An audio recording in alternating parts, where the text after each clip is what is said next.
বেণীমাধব, বেণীমাধব, তোমার বাড়ি যাব। বেণীমাধব, তুমি কি আর আমার কথা ভাবো? বেণীমাধব, মোহনবাসী তমাল তরুমূলে বাজিয়েছিলে, আমি তখন মালতী স্কুলে। ডেস্কে বসে অঙ্ক করি, ছোট্ট ক্লাস ঘর, বাইরে দিদিমণির পাশে দিদিমণির বর। আমি তখন নবম শ্রেণী, আমি তখন শাড়ি। আলাপ হলো বেণীমাধব, সুলেখাদের বাড়ি। বেণীমাধব, বেণীমাধব, লেখাপড়ায় ভালো, শহর থেকে বেড়াতে এলে আমার রং কালো। তোমায় দেখে এক দৌড়ে পালিয়ে গেছি ঘরে।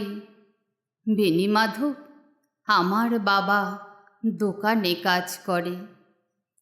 কুঞ্জে অলি গুঞ্জে তবু ফুটেছে মঞ্জুরি, সন্ধেবেলা পড়তে বসে অঙ্কে ভুল করি।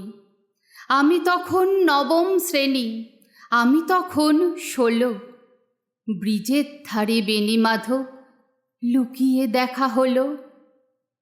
বেণীমাধব, বেণীমাধব, এতদিনের পরে সত্যি বলো, সেসব কথা এখনো মনে পড়ে? সেসব কথা বলেছ তুমি তোমার প্রেমিকাকে? আমি কেবল একটি দিন তোমার পাশে তাকে দেখেছিলাম আলোর নিচে, অপূর্ব সে আলো। স্বীকার করি দুজনকেই মানিয়েছিল ভালো। জুড়িয়ে দিল চোখ আমার, পুড়িয়ে দিল চোখ। বাড়িতে এসে বলেছিলাম ওদের ভালো হোক। রাতে এখন ঘুমোতে যাই একতলার ঘরে, মেঝের উপর বিছানা পাতা, জ্যোৎস্না এসে পড়ে।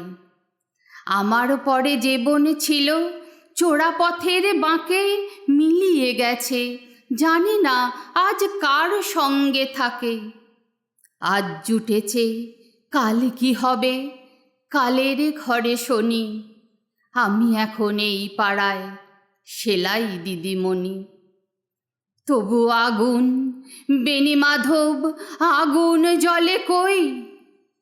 কেমন হবে আমিও যদি নষ্ট মেয়ে হই?